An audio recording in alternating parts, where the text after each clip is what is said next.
اور پھر اس کے بعد دیکھیے اللہ سورہ آل عمران کی آیت 145 میں ارشاد فرماتا ہے وَمَا كَانَ لِنَفْسٍ أَن تَمُوتَ إِلَّا بِإِذْنِ اللَّهِ كِتَابًا مُؤَجَّلًا، اور کوئی جان اللہ کے حکم کے بغیر نہیں مر سکتی، سب کا وقت لکھا ہوا ہے، سب کا وقت لکھا ہوا۔ یہ جو میدان جہاد کو چھوڑ کر کے بھاگ رہے تھے لوگ، اللہ ان سے کہہ رہا ہے تم اپنی موت کو سامنے دیکھ کر کے مت بھاگو، اللہ کی مرضی کے بغیر تم مر نہیں سکتے۔ 1000 کافروں کے نرغے میں بھی اگر تم اکیلے ہو، لیکن اللہ نے تمہاری قسمت میں اس وقت موت نہیں لکھی ہے تو تم مر نہیں سکتے۔ 1000 دشمنوں کے بیچ بھی اگر تم ہو تو مر نہیں سکتے اگر تمہاری موت کا وقت اس وقت نہیں ہے۔ لیکن اگر تمہاری موت مقرر ہے، تم اپنے محل کے گدوں پر بھی سو رہے ہوگے نا، تب بھی تمہیں موت آ جائے گی۔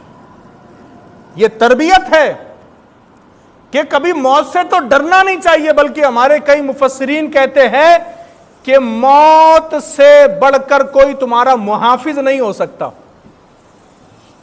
موت سے بڑھ کر کوئی تمہارا محافظ نہیں ہے۔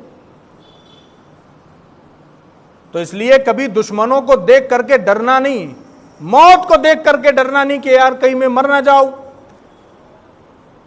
اللہ کے لیے جہاد میں نکلے ہیں تو کہیں موت نہ آ جائے، کسی دشمن کی تلوار سے گردن نہ کٹ جائے۔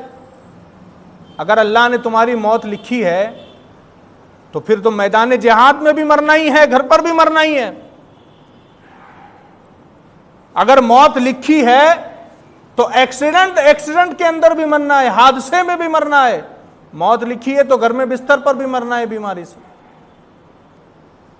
تو موت اگر بہرحال لکھی ہے تو مرنا تو ہے، لیکن اب ہمارا یہ فیصلہ ہونا چاہیے کہ ہمیں موت بے عزتی والی چاہیے یا عزت والی چاہیے۔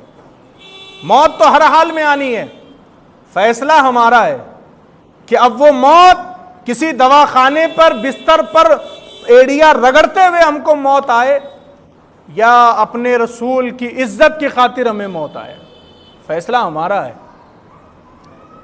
نبی کی عزت کی خاطر ہماری جان چلی جاتی ہے، یہ زیادہ بہتر ہے، یا پھر گھر میں مرے یہ زیادہ بہتر ہے۔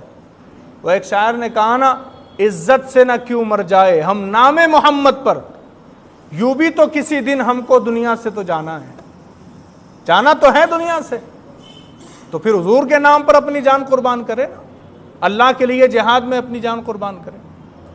تو فرمایا اللہ کہ وما کان لنفس ان تموت الا باذن اللہ، کوئی جان اللہ کے حکم کے بغیر نہیں مر سکتی، سب کا وقت لکھا ہوا ہے، کتاب مؤجلا، سب کا وقت لکھا ہوا ہے، کون کب مرے گا، کہاں مرے گا، سب لکھا ہوا ہے۔ پھر اللہ آگے ارشاد فرماتا ہے وَمَن يُرِدْ ثَوَابَ الدُّنْيَا نُؤْتِهِ مِنْهَا وَمَن يُرِدْ ثَوَابَ الْآخِرَةِ نُؤْتِهِ مِنْهَا،